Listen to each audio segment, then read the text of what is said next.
বাবা, ও হালকা, আমি ওকে ভালোবাসি আর ওকেই বিয়ে করতে চাই। কি বললি? এই ছোট লোকের সাথে আমার মেয়ের বিয়ে আমি কোনোদিনও মেনে নিব না।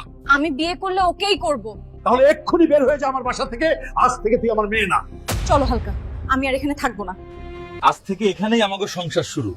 আমার এই গরিবখানায় তুমি থাকতে পারবা তো? আমি পারবো, আমরা একসাথে কষ্ট করে মানায় নিব। বউ দেখো, এটা কি লইছি? আমি রিক্সা চালামু আর তুমি এই সেলাই মেশিন চালাইবা। দেখবা একদিন আমরা অনেক বড় লোক হমু। দর্শক, আমি আর আমার বউ মিললে অনেক কষ্ট করতেছি। আপনারা আমাকে লেগে দোয়া করেন আর ভিডিওটা লাইক কমেন্ট করে দেন। একদিন আমি আর হালকা অনেক বড় লোক হব আর আমার বাবাকে ভুল প্রমাণ করব ইনশাআল্লাহ। আমাদের স্বপ্ন পূরণ হলো অবশেষে। আমায় ক্ষমা করে দিও বাবা, আমি তোমায় বুঝতে ভুল করছি। বাবা।